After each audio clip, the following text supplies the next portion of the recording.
2వ అధ్యాయం 12వ శ్లోకం.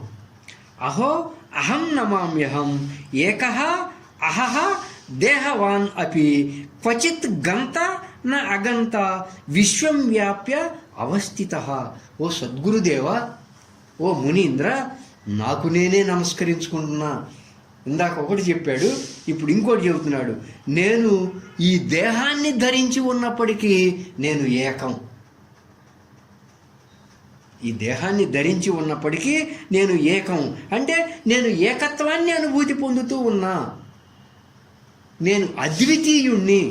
ఏమండి, నేను అనంతంగా ఉన్న విశ్వ చైతన్య స్వరూపాన్ని. విశ్వ చైతన్యం బ్రహ్మస్వరూపం ఎక్కడుంది? అనంతంగా ఉంది. అది లేని చోటు సూది బెజ్జమన్నంత లేదు, అనంతంగా ఉన్నది. అంటే బ్రహ్మస్వరూపం అనంతంగా ఉందంటే నువ్వు అనంతంగా ఉన్నావు, నేను అనంతంగా ఉన్నా, ఆయన అనంతంగా ఉన్నాడు.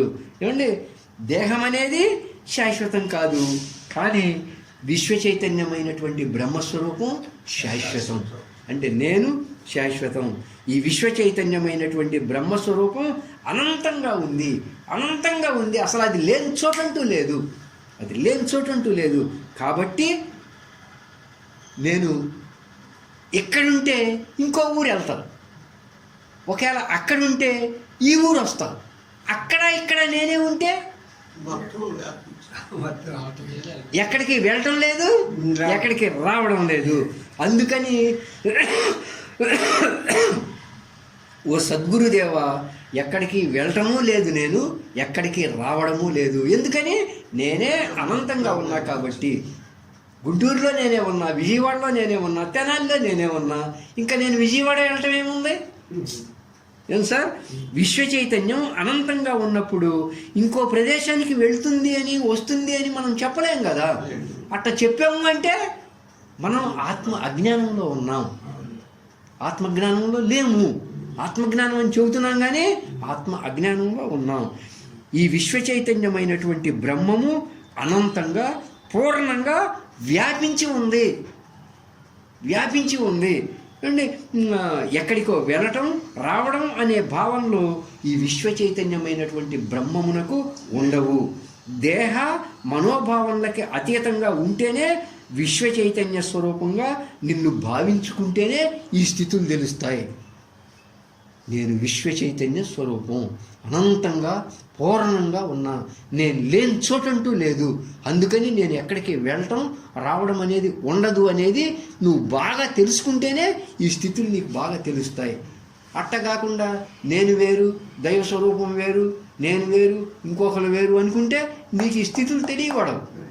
నేను సుబ్బారావు గారి ఇంటికి వచ్చా అంటావు, రత్నం గారి ఇంటికి వెళ్ళా అంటావు.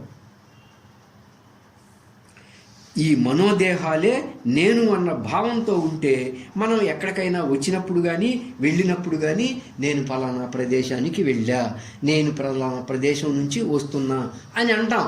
ఎప్పుడు? నేను వేరు, ఈ మనోదేహాలు వేరు అనుకుంటే.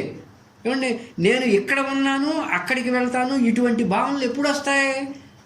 దేహంతో తాదాత్మ్యం చెందినప్పుడు, మనసుతో తాదాత్మ్యం చెందినప్పుడు వస్తాయి. ఓకేనా? మనసుతో తాదాత్మ్యం చెందినప్పుడు వస్తాయి. ఈ అనంతమైన విశ్వ చైతన్య స్వరూపాన్ని నేను, ఈ అనంతమైన బ్రహ్మస్వరూపాన్ని నేను, ఈ మనోదేహాలు నశించినా విశ్వ చైతన్య స్వరూపమైనటువంటి నేను ఎలా ఉన్నా?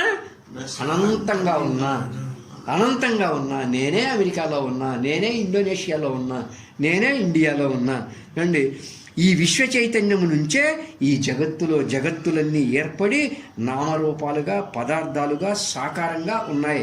అవన్నీ మార్పు చెందుతూ నశించిపోతూ ఉన్నాయి. కానీ విశ్వ చైతన్యము అనంతంగా పూర్ణంగా అలాగే ఉంది. విశ్వ చైతన్యం ఎవరో అంటే నేను పూర్ణంగా అనంతంగా అలాగే ఉన్నా. ఓ సద్గురుదేవ, మీ బోధ ద్వారా ఆశ్చర్యకరంగా ఆ విశ్వ చైతన్య బ్రహ్మస్వరూపాన్ని అనుభూతి పొందాను నేను. అటువంటి ఆ విశ్వ చైతన్య అనుభూతికి నాకు నేనే నమస్కరించుకుంటున్నా, నాకు నేనే నమస్కరించుకుంటున్నా అని